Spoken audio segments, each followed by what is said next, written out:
would like to start by hearing a little bit more about yourself. Where do you come from? What is your background, and how does it relate to tourism? Okay. Yeah, the last part of your question broke up, but yeah, just to give you a little bit of background, I've been in the tourism industry for 21 years. After matric, I came to Bloemfontein.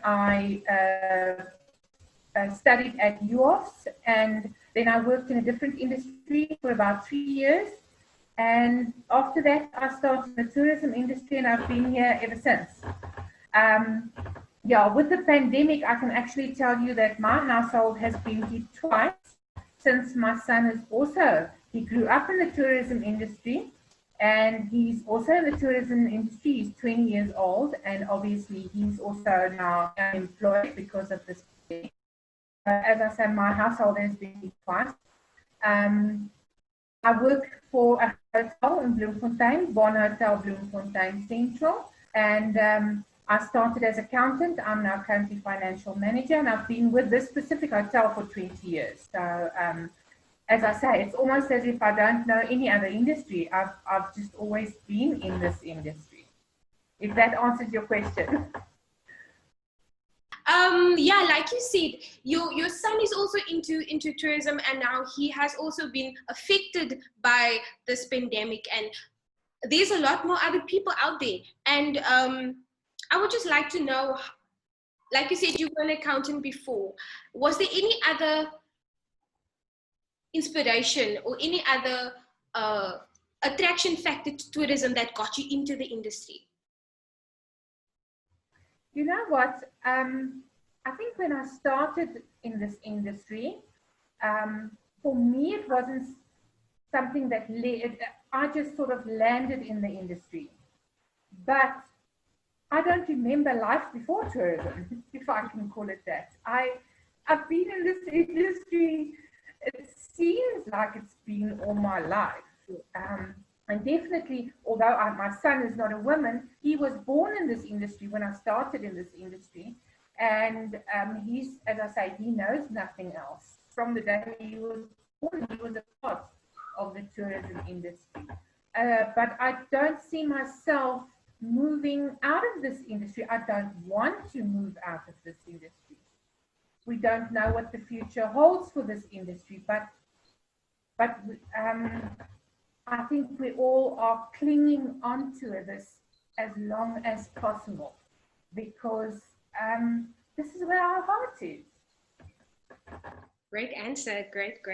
Yeah, like you said, a lot of us is dependent on our jobs, and it's not just because it's an income, it's because it's a passion, it's what we know, it's what we love to do. And I agree with you. It's a trying time where we don't know what's going to happen tomorrow, and but it's something that we're passionate about and we're willing to fight. And it leads me to the question, why is it tourism important to you and your family? Like you said, your son was interested. What do you think, what made him excited? What made him fall into tourism, and of course, yourself? This is a people's industry, first of all. Okay. You get close contact with a lot of different people, a lot of different backgrounds. The hotel I work for or work at is mostly a conference and events hotel. So that's where my son came in. He's actually a chef. So during school holidays, he would work in the kitchen, and the hocha just fits. So that's where his passion is in the kitchen. Mine is all over. I do finances and I do HR. So this industry, as I say, I know nothing. It's almost as if I know nothing else, because I've been here so long. And I would not have been here so long if it was not something that I am passionate about. If it wasn't something that I enjoyed, I would have moved to another industry a long time ago. But especially in these times, I look at the WhatsApp messages that you get from your fellow staff, and they say things like, when can I see my family again. We are a family. Hmm. We are not just colleagues. I agree. I agree. It's been, this past 3 months has been horrifying for our industry, and there's a lot of people suffering inside and outside of the industry. And in a sense of what the tourism industry contributes, it contributes so much more than just getting people to South Africa and getting people out of South Africa, letting people explore. And what do you think? Why do you think tourism is important to South Africa? Why is it important to you, to your son, to your family? What do you think generally does tourism contribute to South Africa? Well, just as any other sector in this economy, we too, as a tourism industry, deliver services. We deliver to the country's GDP. We deliver sometimes maybe not something you can see on a piece of paper, but we deliver friendships. We deliver so much more than just being social. I want to use that word, especially now in this pandemic, with everything social is being blocked, is under lockdown currently. Hotels are not just social places. Okay, we are places of business as well. Although we've got both sides, and the one part is now not being allowed. Tourism, as obviously international tourism and all of those things, are not allowed at this stage. But we also deliver to the economy, as I say, to the GDP of this country. We also need to generate the revenue just like any other business. We've also got expenses just like any other business. We've also got staff just like any other business. Okay. And that's where tourism currently is being let down, if I can call it that. We are being let down at this stage. And I think it's going to have far-reaching consequences, more than maybe me and you might even know. All of us have already felt it. Some people more than others. But you know, there's some smaller companies and some smaller establishments in this sector that will never be able to stand up from this again. They will never be able to go back to where they were. And some might need to close their doors or already have closed their doors because of what's currently going on. But tourism gives life to so many people in this country. And if we don't have tourism, we don't have life. That is so true. Like we've said previously, it is a livelihood for a lot of people. It puts food on the table. It generates income to people that, you know, have been living, does only know this industry and has been working for it for years, like you. And what would you say if you were in a position where you could tell or motivate other women in this industry, ladies that has lost their jobs, single mothers that has lost their job, that was depending on their income and their job in the tourism industry? What would you say to them to motivate them and keep them in this industry, in tourism? No, that's very difficult. Especially, I am also a single mother, all right? So I am a single mother. It's, you know, it would be so difficult to tell them to, if I can use the Afrikaans phrase, vast te byt, you know, until something happens. It's not always possible. You cannot tell somebody, listen, don't go and look for a job in the retail sector now, or don't go and look for a job. Some people don't have that choice. They, you know, that's a luxury they don't have. All that I can say is that in our case, at this hotel, we're about 80% women. We are running this hotel, okay? And we can do it. We are doing it. At this stage, I would say to all women in this industry, believe that you can make a difference. Believe that you have made a difference, and believe that you will make a difference once more. I saw something on a notice board the other day, so this is borrowed. I can't remember where I saw it. It said that this too shall pass. It might pass like a kidney stone, but eventually it will pass. So try and keep faith.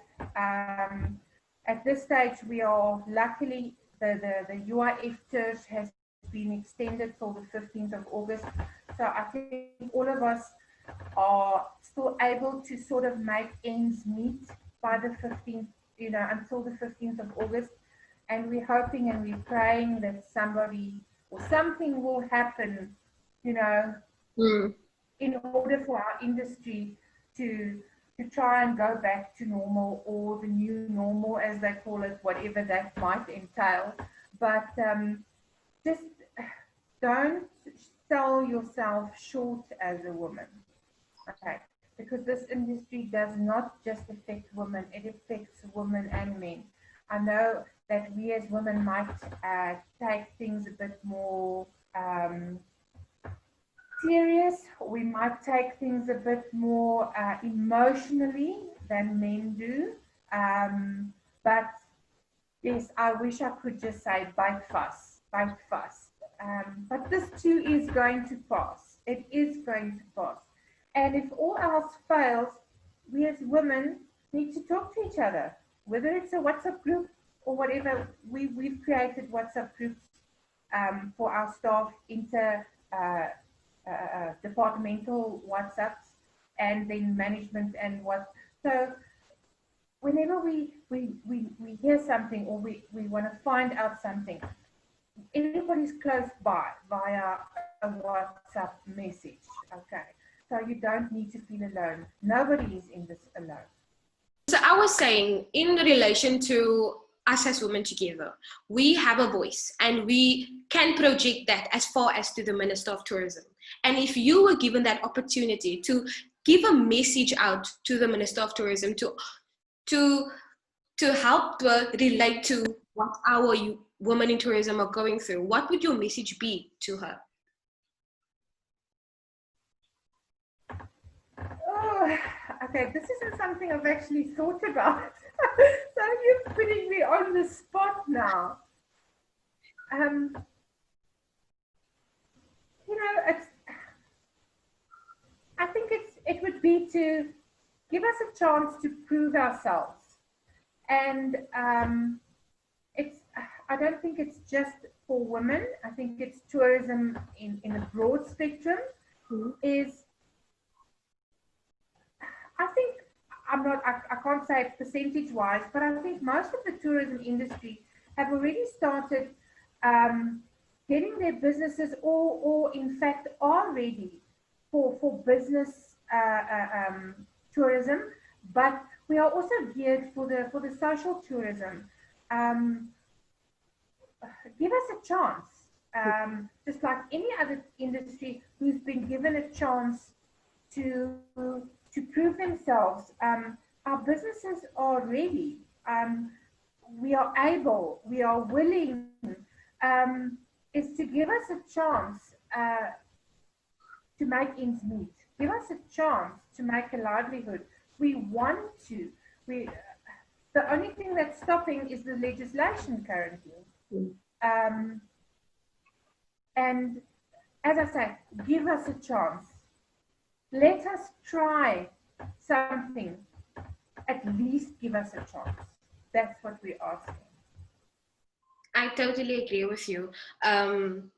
It has, like a lot of people say, or the minister said that, the president said that, tourism is usually seen as a soft industry, and a lot of people do agree in a sense, and some people are like, but this is the industry that generates the most employment, the people that can take anyone in with no or little experience.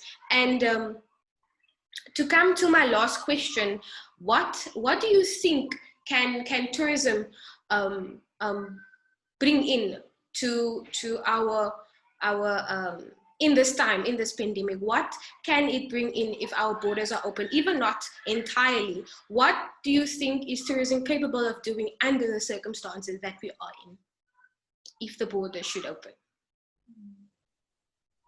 You know, I'm talking from personal experience with friends that I have. Some industries have not been this hard hit, and in some households, things are going as normal. Okay, with regards to both parents still working their normal hours, so the income hasn't been affected really. Maybe the first few weeks of lockdown, but otherwise not. And there are people that want to travel. There are people that want to go away for a weekend. They work hard, you know, but them not being allowed to go anywhere, it has a negative impact on that household as a result of that. It's got a negative impact on tourism. We want to welcome them. They want to travel. They've got the finances to travel. We need the finances to be coming into the tourism industry, but it's not being allowed.